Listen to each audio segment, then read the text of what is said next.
Welcome to the Membership Guys podcast. Kick-ass advice and tips for membership site owners. Well, hello there. Welcome to episode 233 of the Membership Guys podcast. I'm your host, Mike Morrison, one half of the Membership Guys. Thank you so much for listening to the show. This episode is going out on Christmas Eve. So, Merry Christmas Eve to those of you who celebrate. Now, as I'm sure if you are listening to this on the day of release, you've got family hounding you, you've got last minute shopping to do that you've been putting off and all that sort of stuff. So we're going to keep it a little bit light this week. I don't want to overdo it with the tactics and the strategical stuff. So we're going to talk about the 7 types of members that every single membership has. All right, so if you're thinking of starting a membership, this gives you a little bit of a taste of what's to come. And if you already run a membership, then you'll probably find yourself thinking, oh, hey, I'm glad it's not just me that has members like that. So let's talk about the 7 types of members you will see in every kind of membership. The first is your average Joe or your average Josephine. Just the standard run-of-the-mill, salt-of-the-earth type of member. There's nothing particular that stands out about them that's different. These are the people who make up the majority of your member base. They're awesome. We love them. They are the lifeblood of our membership. But yeah, they're just kind of normal. They use the site in the way that it was designed. They're positive. They don't necessarily complain a lot. They maybe, they'll maybe post in your community a few times a week. They're just regular, normal members. Nothing so spectacular or different about them that warrants giving them a funny name or singling them out in some way, but we had to address them first and foremost. Your regular, average, normal member. The next type of member is your power user. This is the 1%. These are the guys that you probably know by name. You probably know quite a lot about them. They are in your community as a constant presence. They probably log in several times a day. They'll usually start conversations as opposed to kind of your normal average members who are perhaps more inclined to reply to topics other people have started. Your power users will be usually ones who drive the conversation. They'll have probably consumed every piece of content that you've ever put out, and they'll gorge on anything new that gets put out within hours of it being released. These types of members are awesome because they contribute so much inside a community. They instigate discussions, they proactively help other members out, and they seek out opportunities to, be of use, to be of service in your membership. Quite often, if you find yourself looking to hire kind of moderators or community managers, then it's usually the power users who you'll turn to. If you are putting out podcasts or case studies, then usually you'll think of your power members first as the people you might ask.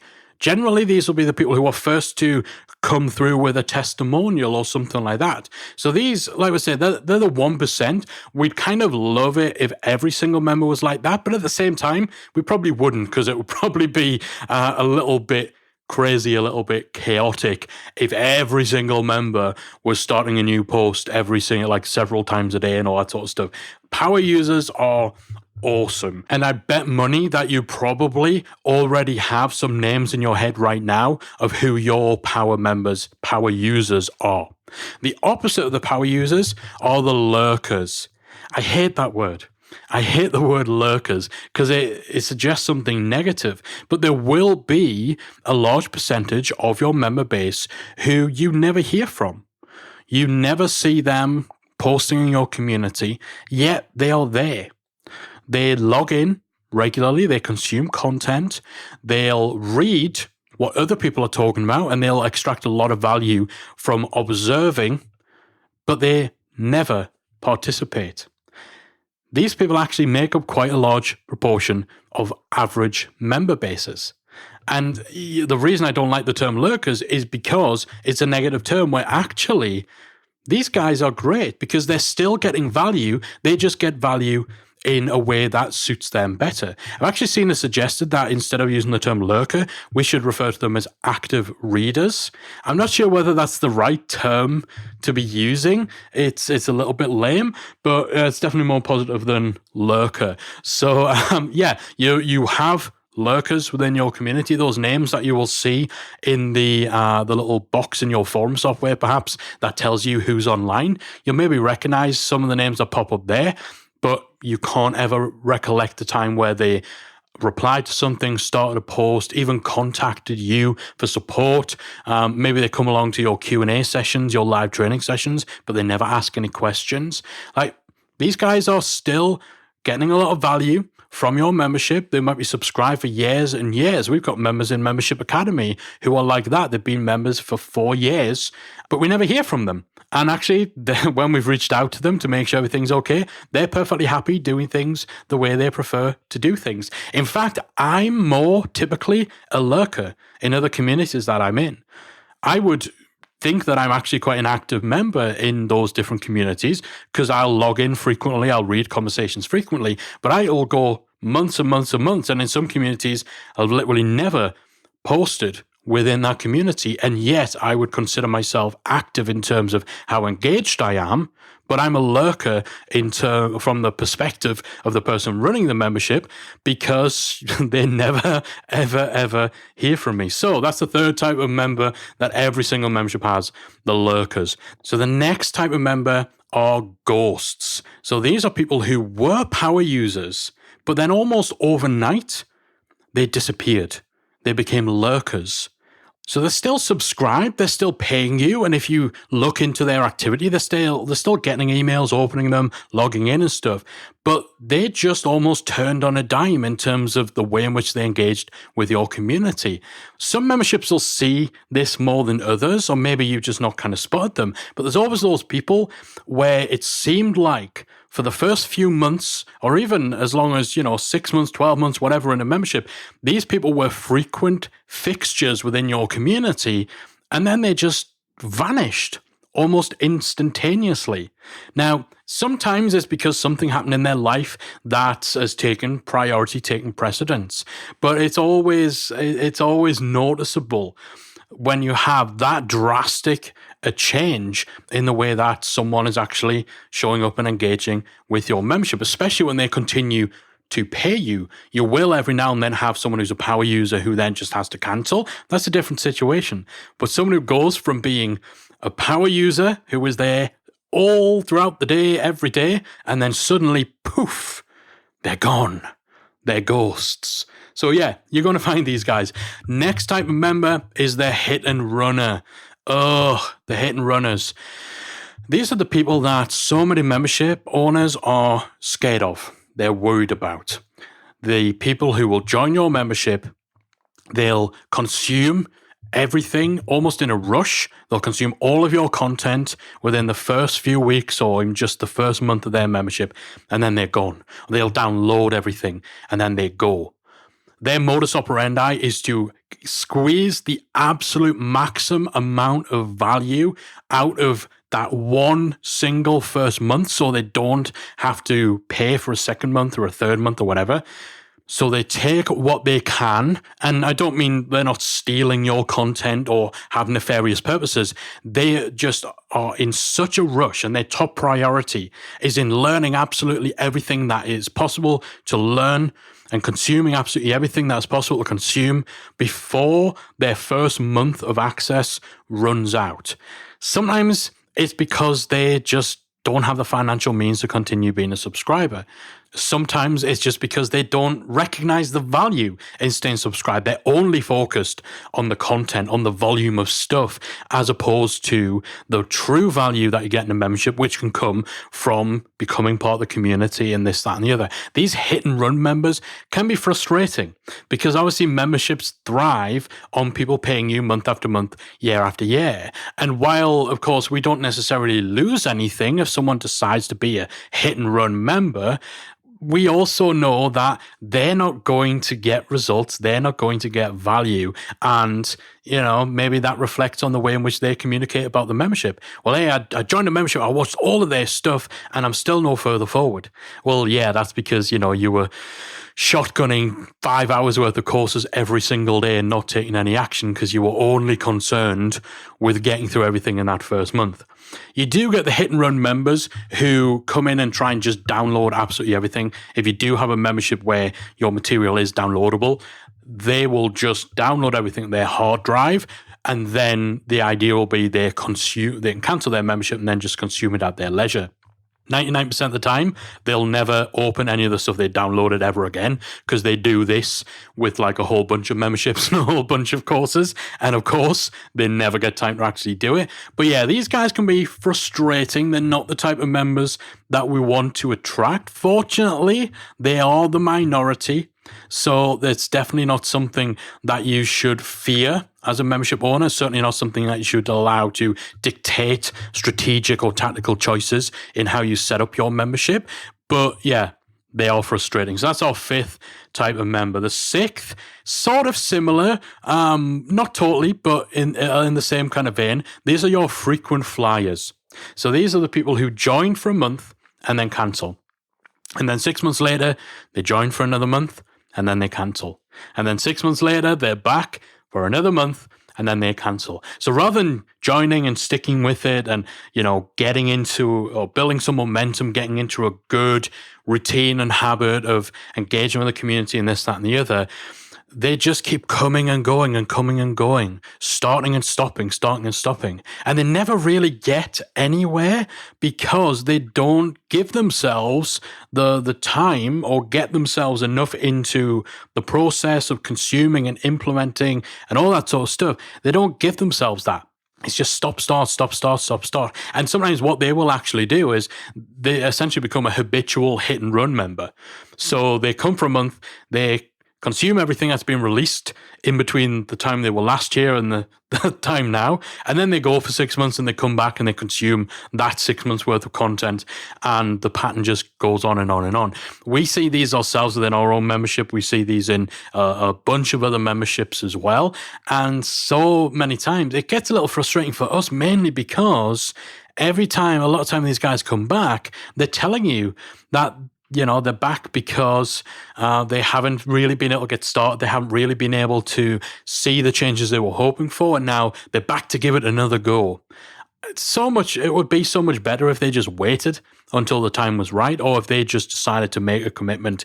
Okay, I'm going to give this 3 months and I'm going to focus and make this the priority for 3 months instead of dipping in and out. But there's only so much we can do to encourage these guys to do that. So you're definitely going to see those frequent flyers. And then the seventh type of member that every membership has are the back pocketers. Now, these are the ones who join and they don't log in. They don't consume your content. They'll rarely open their emails, but they keep paying you.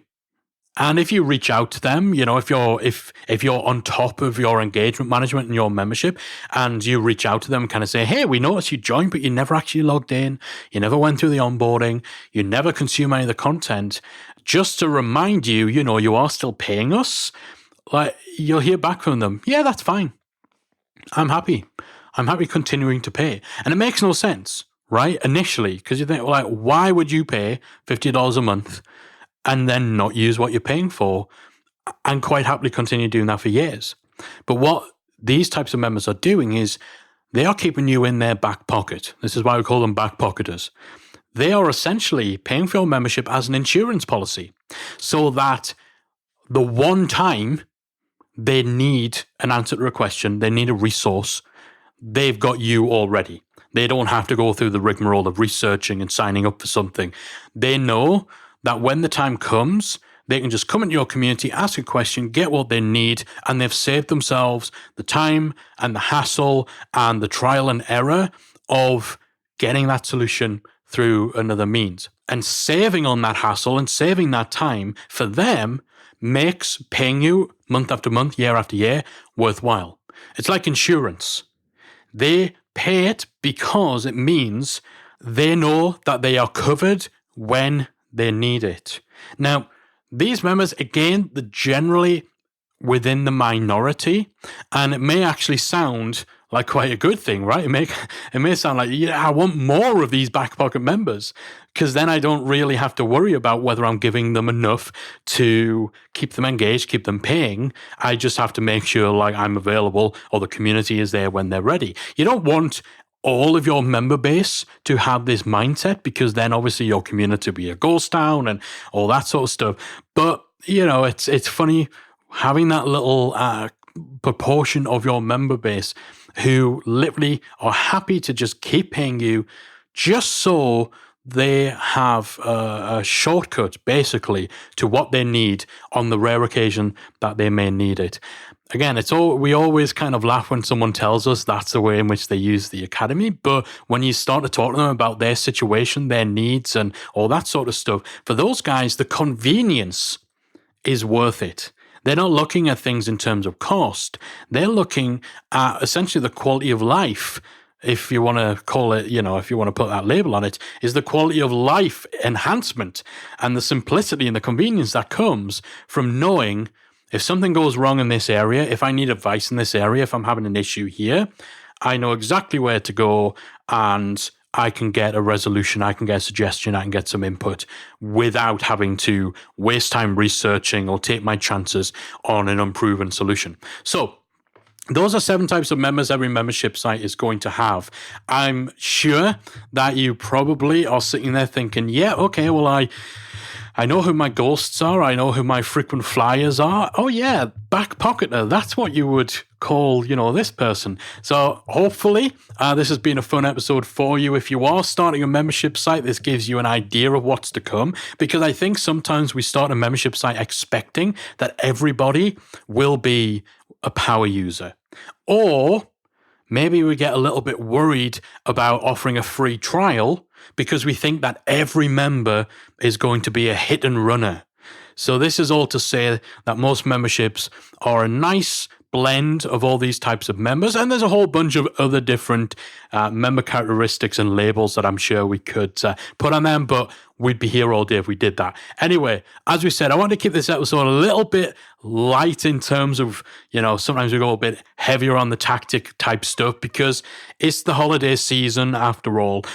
So hopefully you found it useful, hope you found it enjoyable. I'd love to know if you've identified some other types of members that are coming in your membership site, or have you got a different name for them? Obviously, keep it clean, keep it respectful, but, the people we call hit and runners, do you have another name? The people we call back pocketers, do you call them something else? I'd love to hear from you guys. Send me a tweet at membership guys. Hit me up on Instagram at membership guy. My DMs are open if you want to slide right in there with your thoughts on this week's episode. If you're in our free Facebook group, then we always have a post in there. Please do comment on that. Or, of course, if you are inside membershipacademy.com, we always chat a little bit more about every week's episode in there as well. So I'd love to hear your thoughts and feedback. That is it from me for this week. Next week, we have a very, very special episode to close out the year.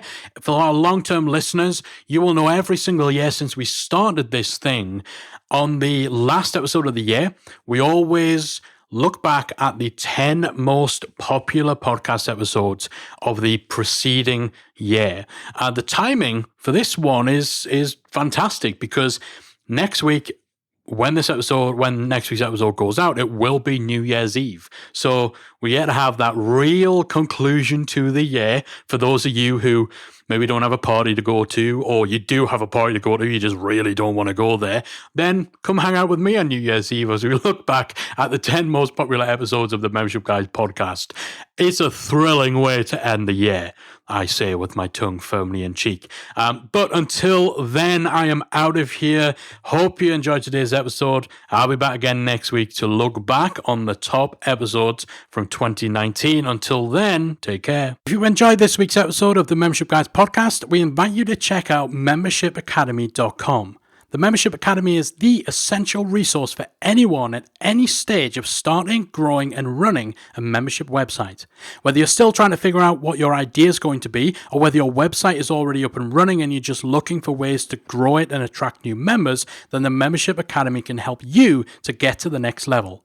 With our extensive course library, monthly training, exclusive member-only discounts, perks, and tools, and a supportive, active community to help you along the way with feedback, encouragement, and advice, the Membership Academy is the perfect place to be for anyone looking to start, manage, and grow a successful membership website. Check it out at membershipacademy.com.